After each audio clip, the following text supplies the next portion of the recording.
एक बार विदेह राज जनक ने बहुदक्षिणा नामक यज्ञ का आयोजन किया। उस अवसर पर उनके यहाँ कुरु तथा पांचाल जातियों के अनेक ब्राह्मण उपस्थित थे।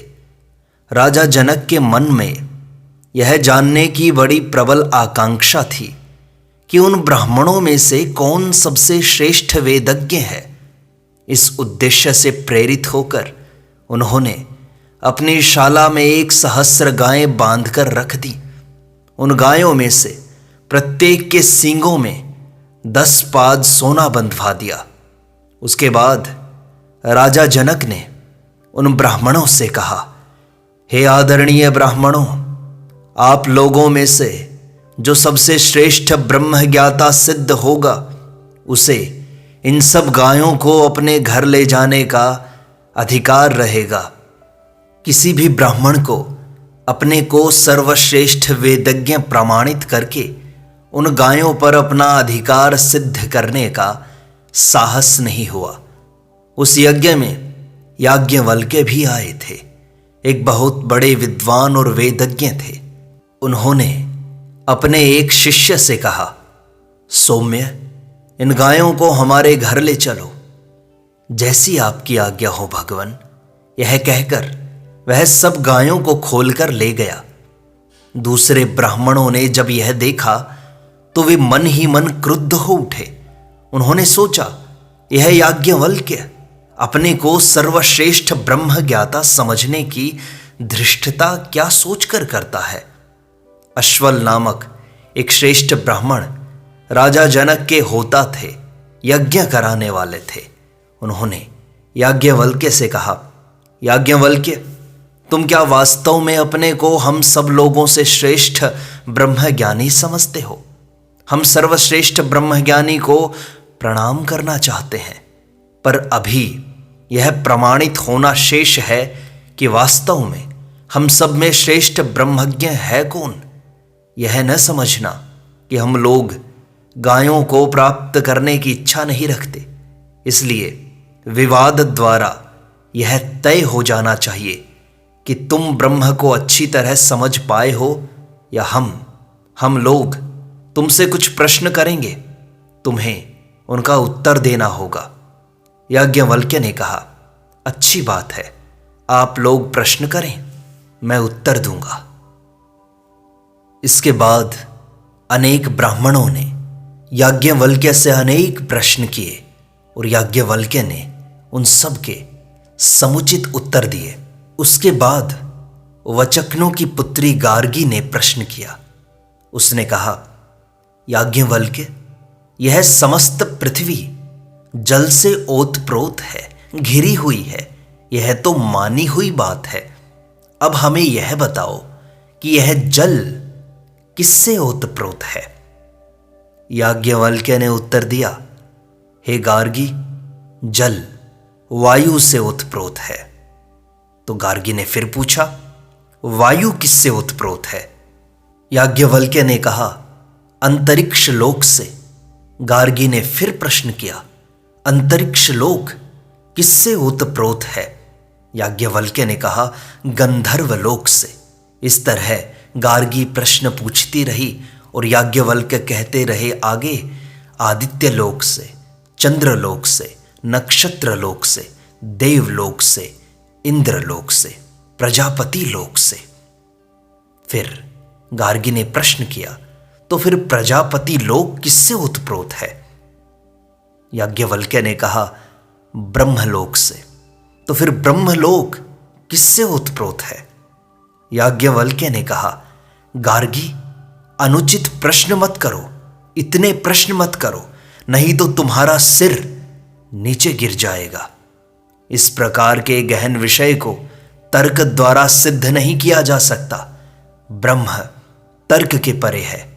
इसलिए हे गार्गी, तुम्हें इसके आगे प्रश्न नहीं करना चाहिए। गार्गी यह सुनकर थोड़ी देर शांत हो गई। इसके बाद उद्दालक आरुणि ने याज्ञवल्क्य से अनेक प्रश्न किए। याज्ञवल्क्य ने उनके समुचित उत्तर दिए।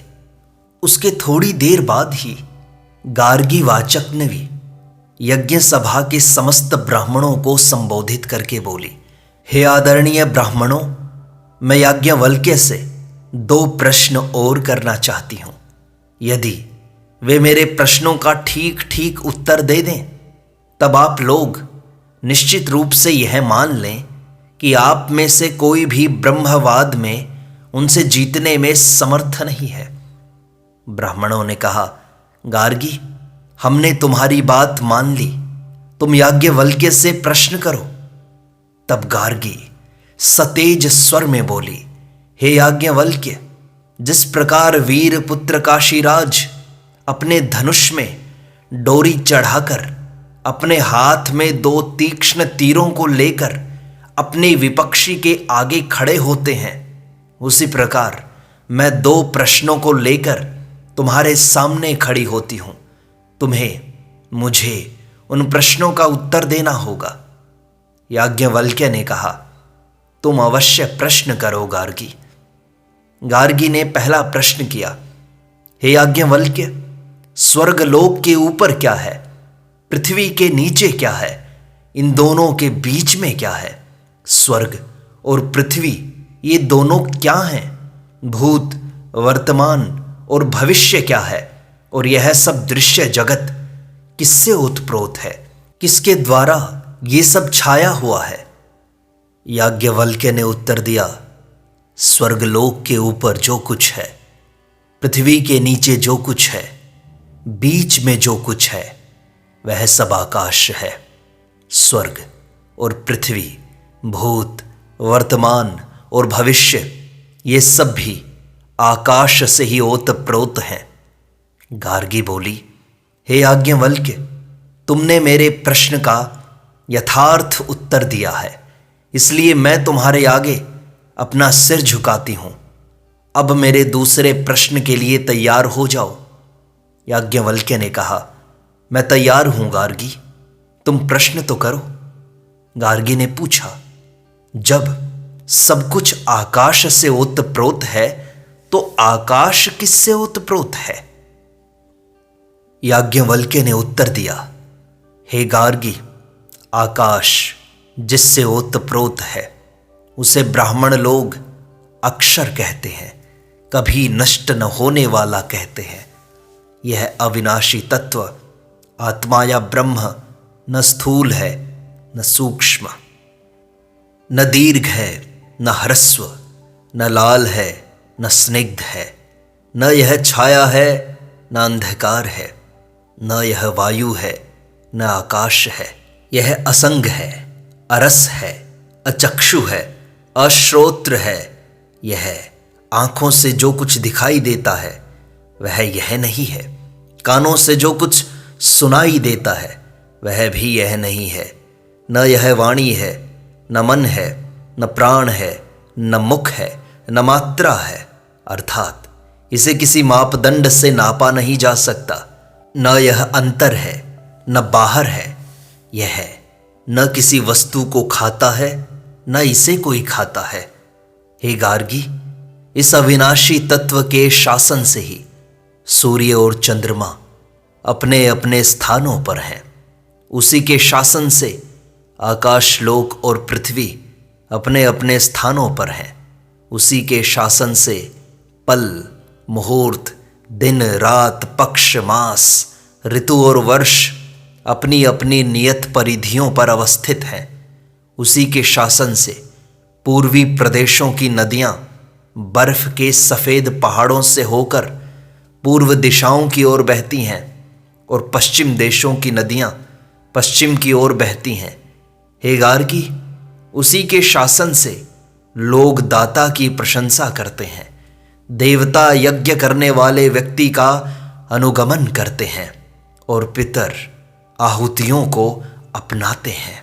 हे गार्गी, इस संसार में जो व्यक्ति इस अक्षर से परिचित होकर यज्ञ करता है, देवताओं की उपासना करता है, वह जन्म जन्मांतर तक तपस्या करने पर भी बार बार अपने कर्म चक्र से बंधा रहता है और अपने किए गए कर्मों का फल भोगता रहता है। और जो व्यक्ति उस अविनश्वर तत्व को जानकर इस लोक से विदा होता है, वही ब्राह्मण है, ब्रह्म का ज्ञाता है। हे गार्गी, यही अक्षर ब्रह्म स्वयं अदृश्य होने पर भी सब कुछ देखता है, अश्रुत होने पर भी सब कुछ सुनता है, अमन होने पर भी मनन करता है, अज्ञात होने पर भी सब कुछ जानता है। उसके अतिरिक्त और कोई दूसरा देखने वाला नहीं है, उसके सिवा दूसरा कोई सुनने वाला नहीं है, उसे छोड़कर दूसरा कोई चिंतन करने वाला नहीं है, उसके सिवा दूसरा कोई जानने वाला नहीं है। हे गार्गी, यह समस्त आकाश एकमात्र उसी से ओतप्रोत है। तब गार्गी उपस्थित मंडली को संबोधित करके बोली, हे ब्राह्मणों, मेरी बात मान लीजिए और याज्ञवल्क्य को अधिक वाद विवाद से मुक्त कीजिए।